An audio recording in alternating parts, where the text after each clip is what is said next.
Thank you for being here, Potterheads. We are continuing on with Backward with Purpose, Part 1, Always and Always by Dead Woodpecker, Chapter 14, The Nature of Fear. Chapter 14. The Nature of Fear. Chapter text. Are we the only Gryffindors in this class? Ron looked around the Ancient Runes classroom, aghast.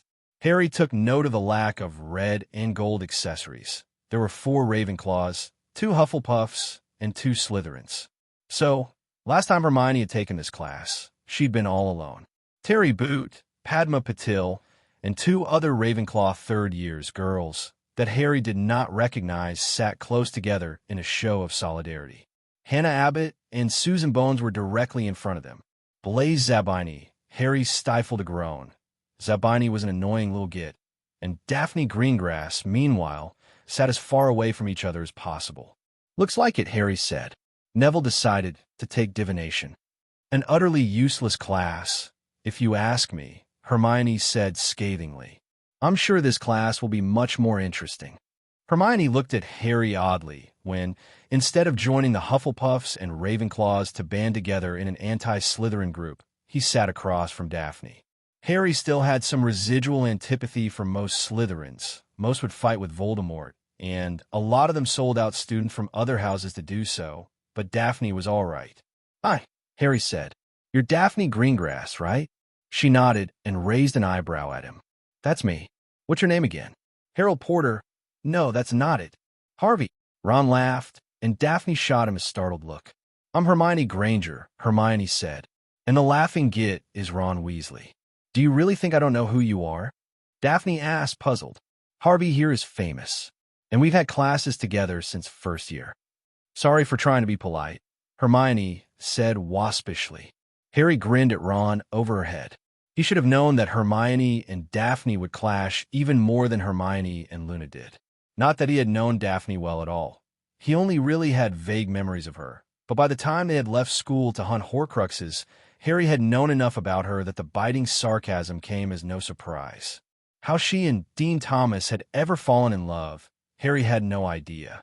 They had both died before Dean could tell him, and Astoria had refused to talk about it.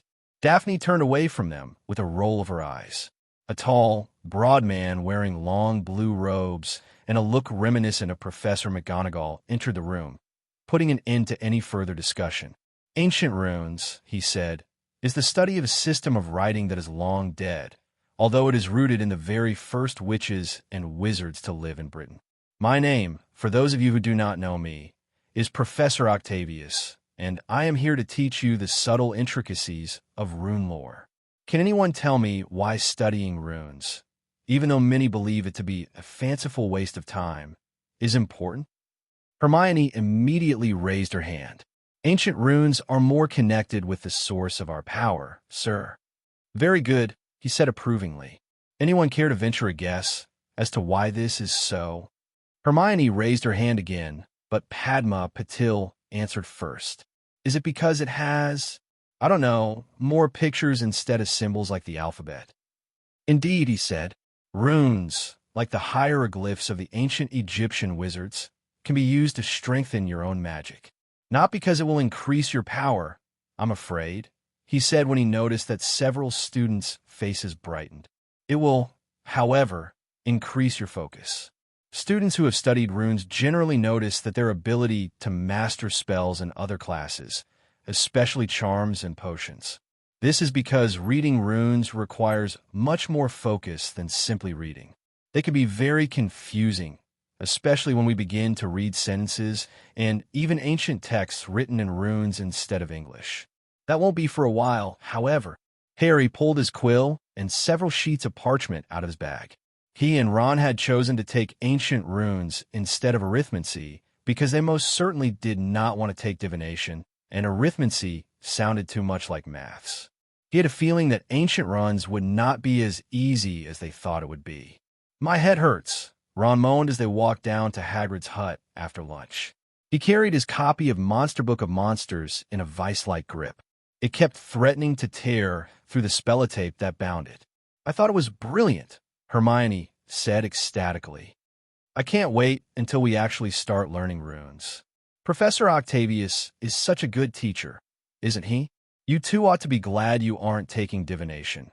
Professor Trelawney is the complete opposite. She reminds me a bit of Luna, although Luna isn't nearly as aggravating. Harry wondered if Hermione would ever tell them that she was using the time turner to attend so many classes. He and Ron had loitered outside the classroom for several minutes, so she could attend arithmancy. Neither had mentioned to Hermione that her disappearance had been noted. I liked it too, Harry said, surprised to find that it was true. It's not going to be as easy as I thought it would be, but I like the increased focus thing. Hermione turned her head this way and that, making sure that nobody was listening. Speaking of increased focus, are we still meeting in the room of requirement this year? She asked in a low voice. You're taking a lot of classes this year, Ron pointed out. More than me and Harry and the others. Anyway, do you think you'll be able to find time for it? Hermione was silent for a long minute as they trotted down the steep hill. I still think it's really important, she said. More important than homework? Ron asked slyly. Just as Hermione admitted. I'll find time for it. I got some interesting books in Egypt, Ron said, that have a lot of charm stuff in it. I don't understand half of it, but I reckon there are some books in the library that'll explain it. What kind of charms? Hermione asked curiously. I thought we were mainly focusing on defense against the dark arts, hexes and jinxes and stuff like that. Charms have got a lot of power, Ron said. Curse breakers use them, Bill says.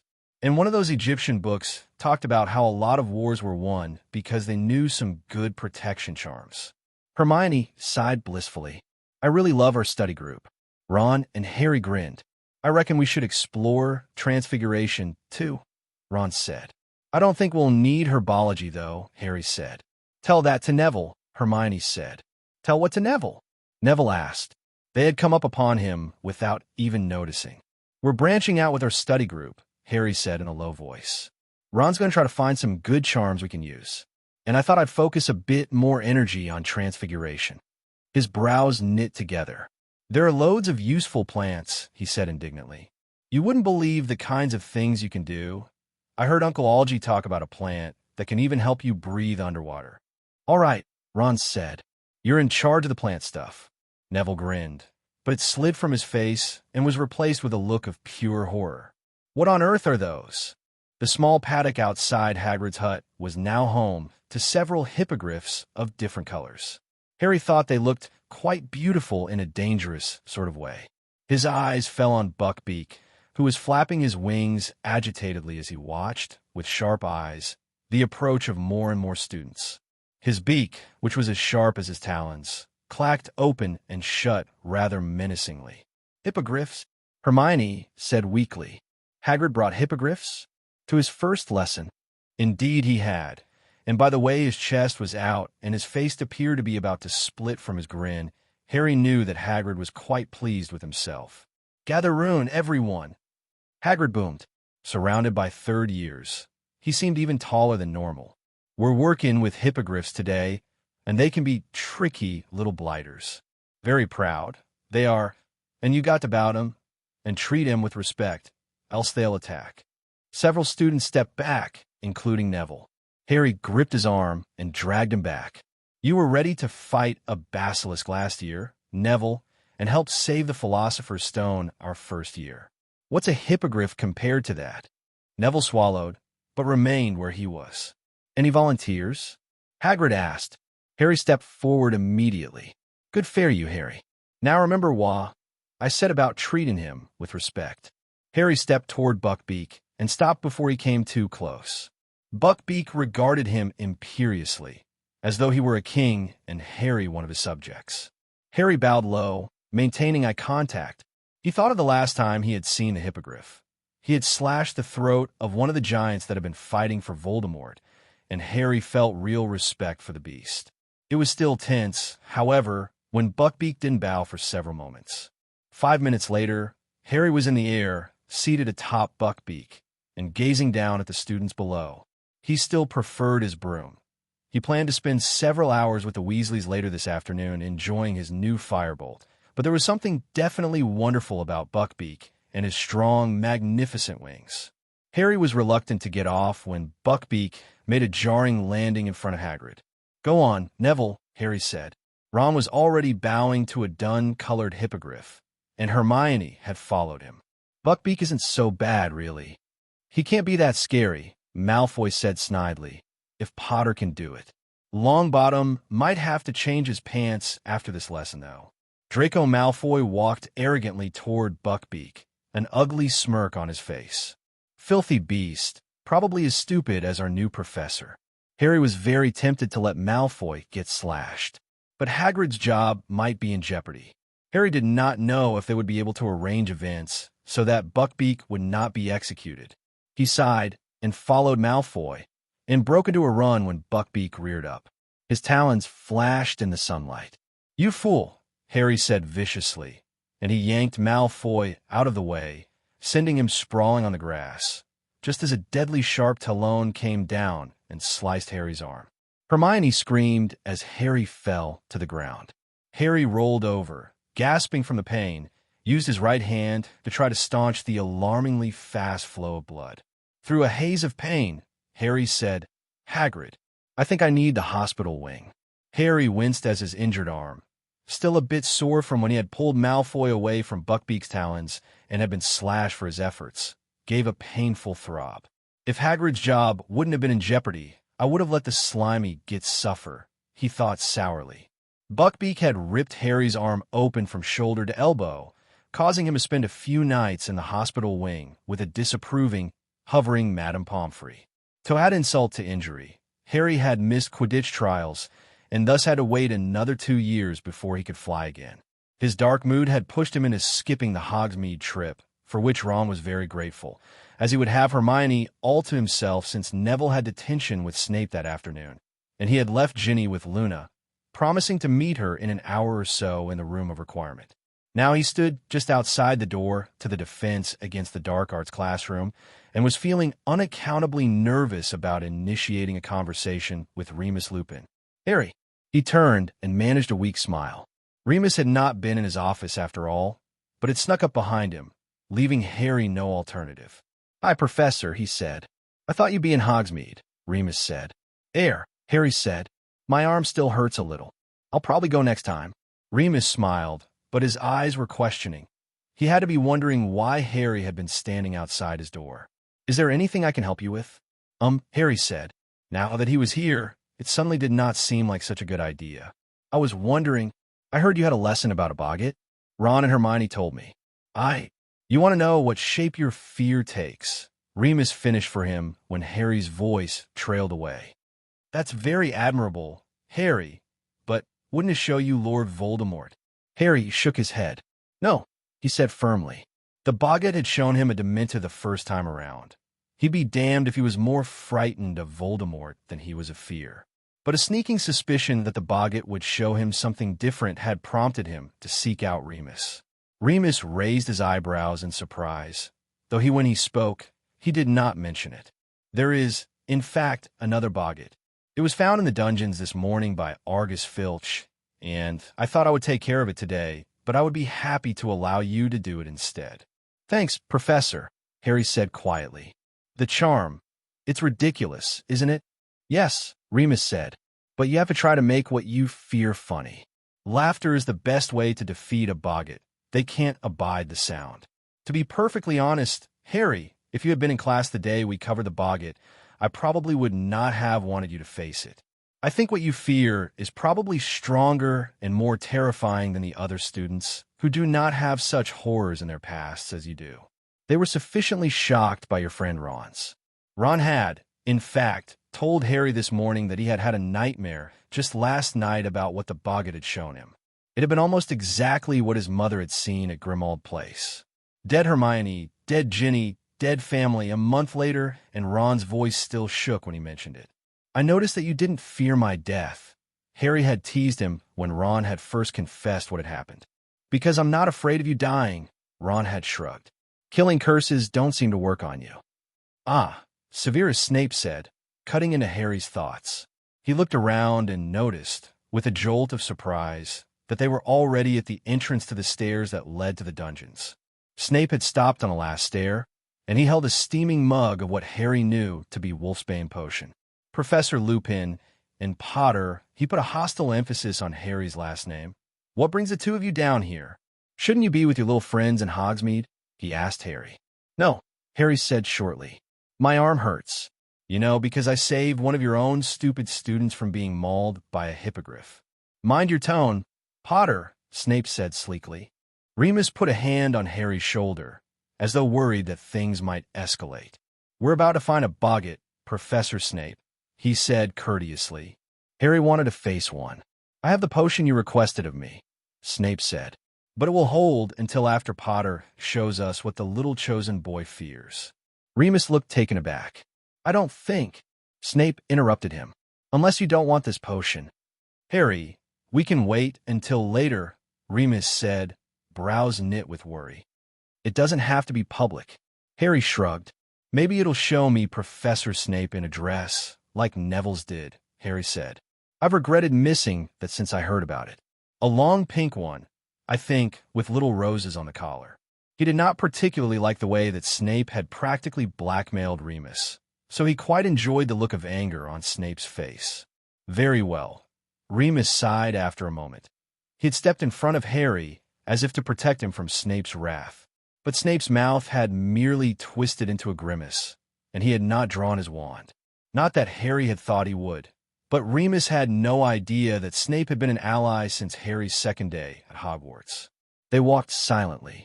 Remus opened his mouth several times to speak. Harry noticed, but whatever the other man wished to say, he did not want to do so in front of Snape, who followed behind them like an overgrown bat. The trunk that held the boggart was in a small room that apparently was used for storage. It was halfway between the potions classroom and the entrance to the Slytherin common room, and the air inside was stuffy and was rather warmer than was typical in the dungeons. Harry immediately looked at the trunk that was partially obscured by a broken table laying on its side and a holy chintz lounge. It quivered a little. Harry stared at it with narrowed eyes. What are you going to show me? He asked it. The ones I love lying dead on the floor? A Dementu? He wondered if he might see the Weasleys, with angry faces and hatred pointed directly at him. He hoped he didn't. That would be very selfish of him. Ready, Harry? Remus asked easily. Remember the charm? Yeah, Harry said. Alohomora. Remus pointed his wand at the trunk, staying well behind Harry. It sprang open with a creaking groan and a squeal of rusted hinges. The boggart could not recreate the scene of Harry's worst fear, for which he was extremely grateful. Looking at himself, splattered with blood, and gore was bad enough without having to see everything else. The boggart had taken the form of Harry at his absolute worst moment, right before he had killed Voldemort. His own eyes glittered with rage and madness, and Harry realized why Arthur Weasley had been concerned about the look in Harry's eyes after Umbridge's insinuation. I should have realized what my worst fear would be, Harry thought critically. Of course it would be that the future is going to fall out the way it did, that I would be the last one standing. Ridiculous, Harry said firmly. He did not waste time trying to find something funny. He didn't think that he could. Instead of the boggart Harry being put in witch's robes or growing an extra arm, there was a small pop indicating that he had successfully enchanted it, and Harry saw himself lying spread eagle on the floor, obviously dead. It felt like a promise. Remus shoved him aside before the fist that had wrapped around Harry's stomach had eased up a bit, enough to allow him to laugh. Boggart Harry disappeared, and a boggart moon hung low in the classroom, full and shiny yet ominous, because Harry knew what it represented. All three watched as the moon faded away, and the boggart was destroyed. Remus whirled around, drawing a shaky breath, and gripped Harry's arm tightly. Harry, he said weakly, that won't happen. You're a good person. I know you are, and you know it too. Don't let stupid suppositions make you believe otherwise.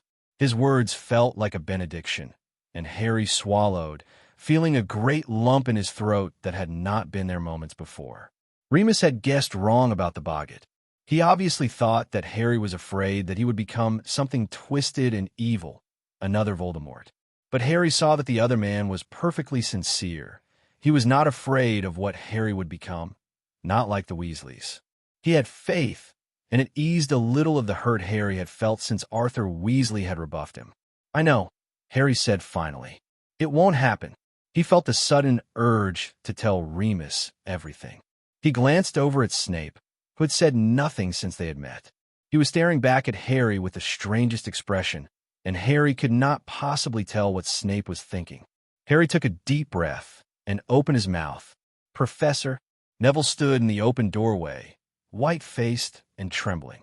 Though the other boy could just be nervous around Snape, Harry was certain that Neville had seen the Boggart. This was confirmed when Neville's round eyes met Harry's. "Hi, Neville," Harry said.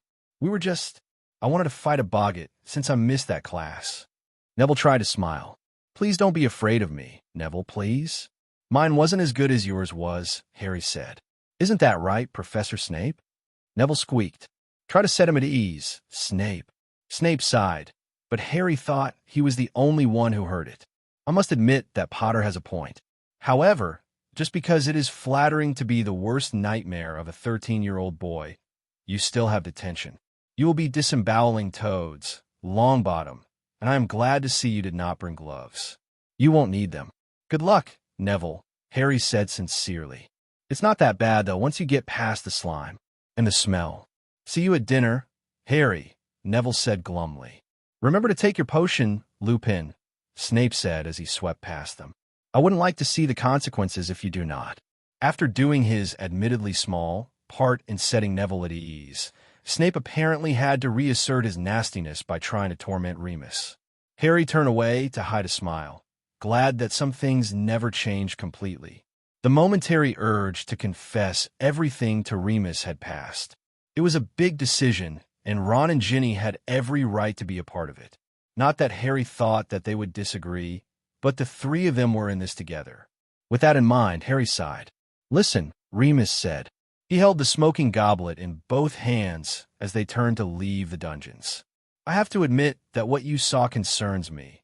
I did not wish to say this in front of Professor Snape, but—" Harry felt a sinking in his stomach. Did Remus decide not to trust him after all? "What frightens you most disturbs me. Harry, your father was one of my best friends at Hogwarts, and to think that you're burdened with something most 13-year-olds should never be burdened with. If you should ever feel the need to talk, Harry, my office door is always open." Something squeezed Harry's heart so tightly that it was hard for him to breathe. Remus had only known Harry for 1 month, and yet he was already willing to trust him. He was not afraid of getting too close to Harry, did not think that Harry was tainted. He pushed that thought out of his mind. "Thank you," Harry said finally. The walk from the dungeons to the entrance hall had never seemed shorter. "Ah," Remus said. He grimaced at the potion and then smiled at Harry. "I've got to get back to work, Harry. Just remember what I said." "I will," Harry promised. Then, when Remus turned to leave, "Professor Lupin, I'll definitely be coming to your office. Just not yet. Anytime." Harry went the opposite direction, heading straight for the room of requirement. He did not pay very much attention to his surroundings, but was replaying what had just happened in the dungeons. This was the first time that he had encountered a Boggart, not counting the time he had seen Mrs. Weasley's worst fears at Grimmauld Place since his 4th year, during the final task in the Triwizard Tournament. He wondered when his own worst fear had shifted and suspected that it had after Sirius had died, when that loss had struck him like a physical blow. It had definitely happened by the time he fell in love with Ginny during his 6th year. While fearing fear itself was perhaps wise, as Remus had said during one of their first discussions, Harry could not stop himself from breaking out into a cold sweat when he thought of fate repeating itself. Not that it will, Harry told himself sternly. You know what to do now. His thoughts carried him to the door of the room of requirement. It was cracked open, and a pair of bright brown eyes peeked out at him. He smiled. "Hey, Bright Eyes," he said, stepping into the room. He looked around, expecting to see Luna, but realized, with a sinking sensation, that she was not there. He and Ginny were quite alone. He eyed her warily, and she responded with a slow, sly smile. He backed away from her, and her smile widened. "Hi, Harry," she said. "Air," Harry said, watching her walk over to a chair. It was big enough for two, barely. It sat in front of a roaring fire, and on top of a large rug that looked quite soft and even more comfortable than the chair. "Where's—" his voice cracked, and he cleared his throat. "Where's Luna?" She decided that she needed to write the essay we have due for potions, she replied. She was curled up on the chair like a cat. We only have 2 more weeks to write it. Harry swallowed and, searching for a distraction, decided to warm his hands by the fire. He watched her out of the corner of his eye. He couldn't help himself, and she stared at him almost without blinking. She adjusted herself so that her long hair draped over the arm of the chair. Sweat beaded on his brow. "You're torturing me," Harry said hoarsely. She didn't even bother to deny it. "I'm enjoying myself immensely." Harry was too. "That note you left under my pillow. Seamus asked why I had to go wash again when I just had." She laughed. It was such an open and delighted sound that it made Harry want to kiss that laughing mouth. "You started it," Ginny pointed out. "Or did I just imagine what your Patronus said while I was having my bath the other night?" "That was after you did that thing you do," Harry said. "You know, your blazing look. The one I get when I'm thinking about how much I love you," she asked. "I can't help that." "You, however, knew exactly what you were doing when you sent the message." "I almost drowned." "Me too," Harry said dryly.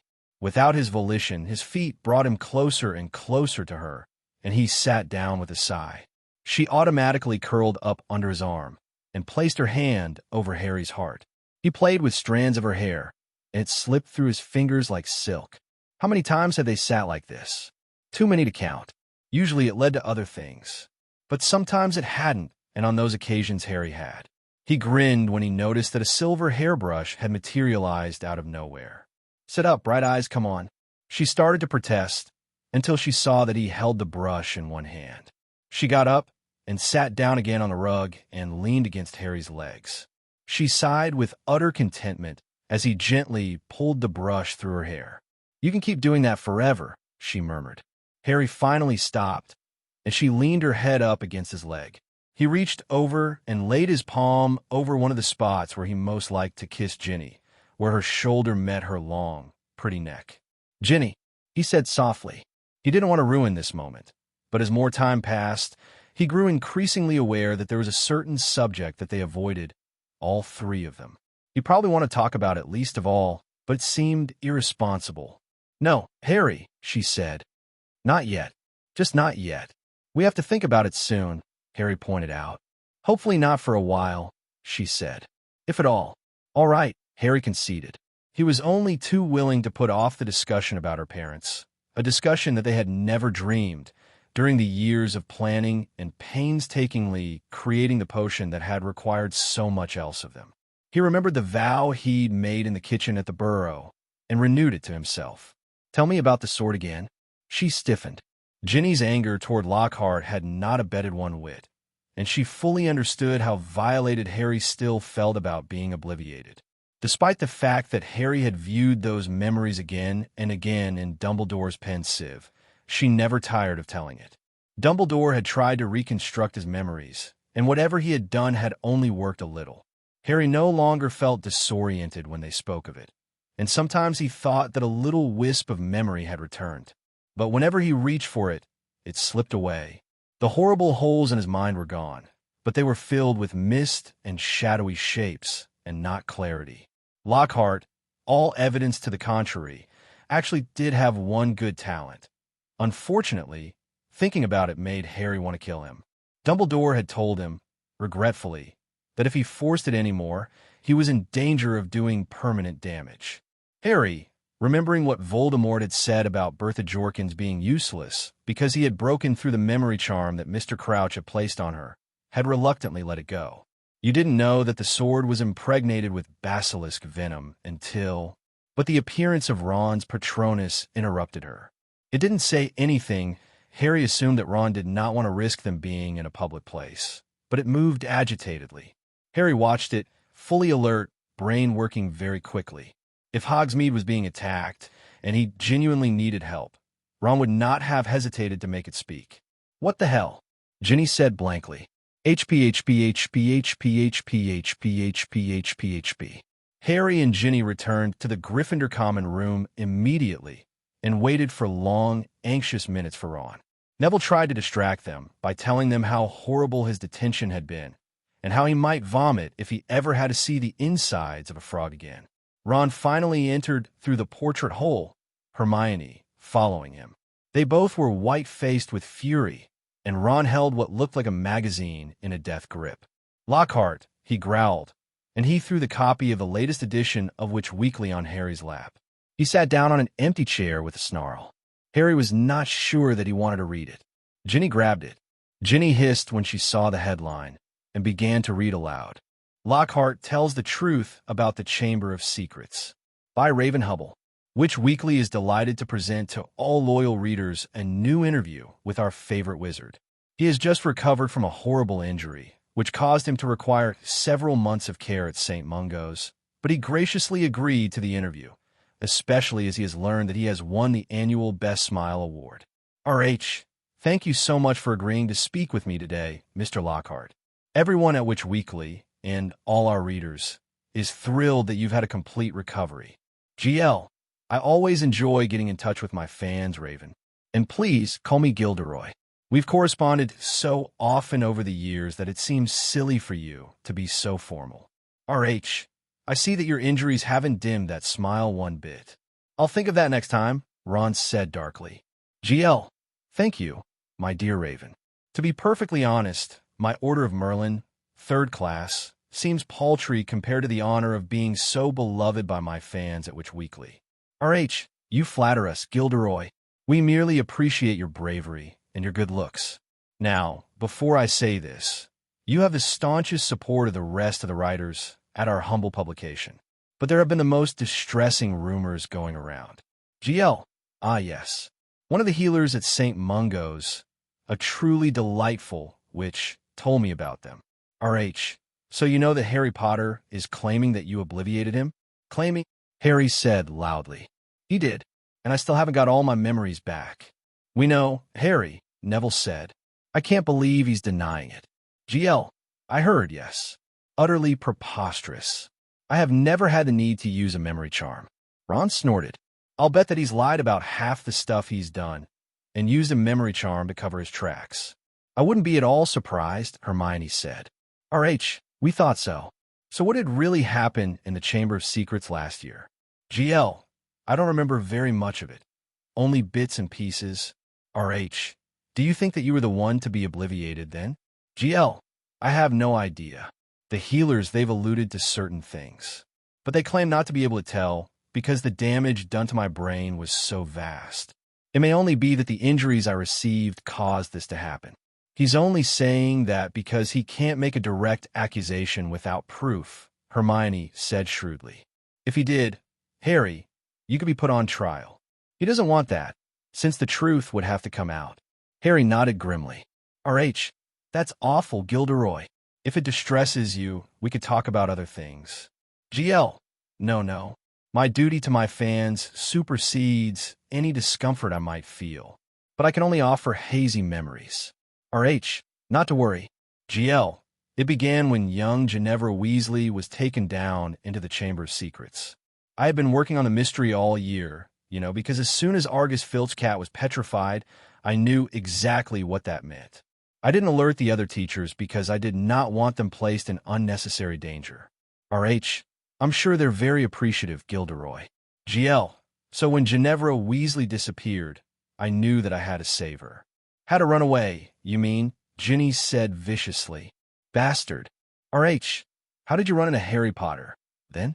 GL, I met them, Harry Potter, Ron Weasley, and Neville Longbottom, just before I was about to enter. They demanded to come with me. They threatened to hex me if I did not allow it. RH, I'm surprised you didn't force them to stay behind. They ought to have known that only a powerful wizard like you could have been safe. GL, I'm afraid that they were quite overwrought about young Ginevra's predicament. I allowed them to come, knowing that I could easily handle the basilisk. I regret that now. I had no idea that they would turn on me once we entered the chamber. RH, it was Ronald Weasley that caused your injuries, was it not? He's lucky Ron didn't kill him, Neville said, not looking at either Ron or Harry. Yeah, he is, Ron agreed. GL, it was. I'm afraid that the young man became quite hysterical when we came upon the gigantic skin from the basilisk. I believe that he did not have any idea what he was doing. RH, you have a soft heart, Gilderoy. I wouldn't be half so understanding. And I'm sure our readers won't either. GL, I've always known that I am unusually brave. It seems arrogant to assume that others will be the same. I do not blame Ron Weasley, really. He was terrified. RH, will you be pressing charges? GL, no. Of course not. He's just a little boy. For a moment, Harry thought that a small tiger had entered the room with them. Ron was snarling. Crookshanks, who had settled on Hermione's lap just after Ginny started reading, watched Ron with an approving look. Ron, Hermione said, we talked about this on the way back from Hogsmeade, remember? You can't do anything about this, and anger won't help. It's making me feel better, Ron grumped. But when Hermione reached over and clasped his hand, the expression on his face immediately softened. Despite Harry's rather large desire to throttle Gilderoy Lockhart, he smiled. RH, he's a little boy that attacked you.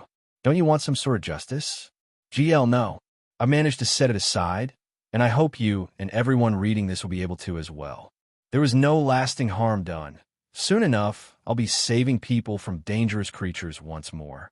RH, oh, Gilderoy, you're such an inspiration. Do you remember anything more? GL, no. I immediately asked after the children upon waking up, though, and was immensely relieved that Ron Weasley's hysterics did not end in tragedy. RH, it disturbs me that Harry Potter falsely accused you of obliviating him. GL, as to that, I have no idea. I do not have any hard feelings for the boy. I often gave him advice in dealing with fame, as he does not have a father to turn to, but I will say that I've noticed certain tendencies for him to seek even more fame. He has quite a following of awestruck students, you know. He allows them to photograph him, only when I can't avoid it. Harry said loudly, stupid, lying arse. RH, Gilderoy, I know it makes you uncomfortable to speak ill of anyone, but what if you were actually the one to save Ginevra Weasley from the basilisk? Do you think there's any possibility that he obliviated you in order to take credit for it? GL, I'm not certain, nor do I wish to be. It is enough for me that Miss Weasley is safe. But I will say this. It would be highly unusual, almost impossible, for such a young man to kill a basilisk and survive to tell the tale. But I will say no more of this. You can stop reading, Hermione said, although Harry noticed that the interview continued. They went on to talk about what hair products he uses. And put your wand away. Harry, Lockhart isn't here. No one at school is going to believe this, Neville said bracingly, once Ginny had ripped up the magazine and thrown the pieces into the fire. Lockhart is an idiot. He couldn't even handle Cornish pixies. Seen the interview, then?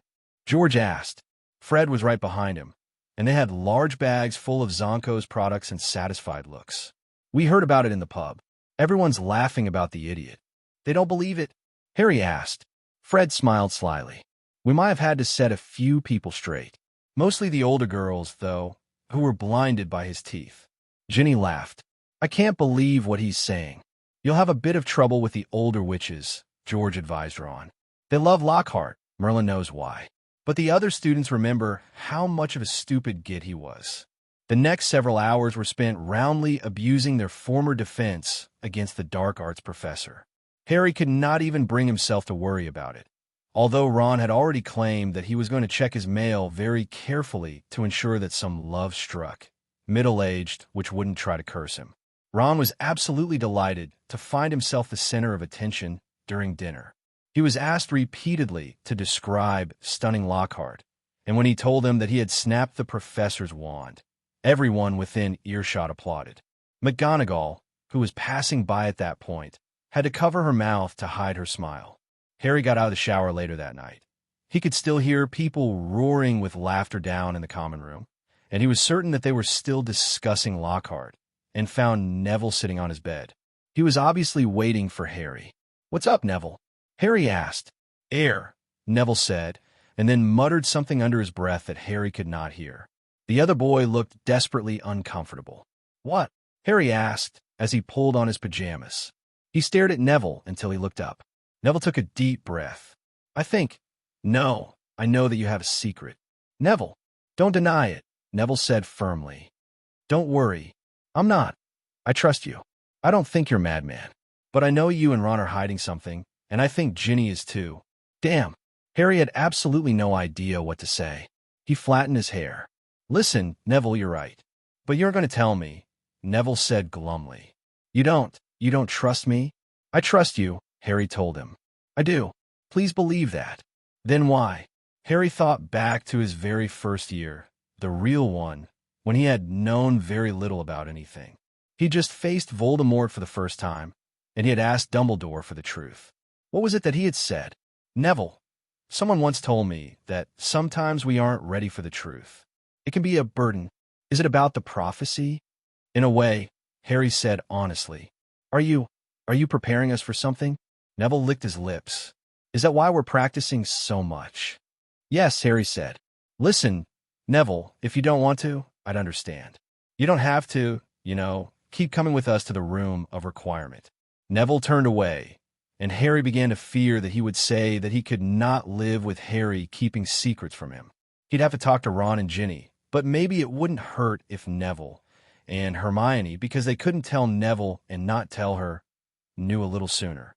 But Harry did not want to place that burden on the other boys' shoulders just yet, nor did he want Neville to stop learning the skills that would help him survive. My parents, Neville said softly. Harry started. They were tortured by you-know-who's followers right after you made him disappear. Harry sat on the edge of his bed. I'm pretty sure. No, I know that we're learning all this stuff because of you-know-who, Neville continued.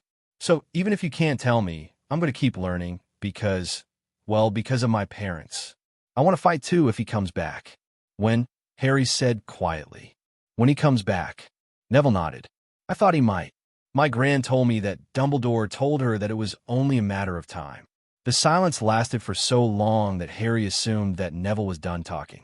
Suddenly exhausted, he climbed under his covers and set his glasses on the top of his closed trunk. He yawned, wondering if he would be plagued by nightmares due to the encounter with the Boggart, and raised his wand to close the bed hangings. Harry squinted at the Neville-shaped blur. Yeah. Are you ever going to tell me? Yep, Harry said. Count on it.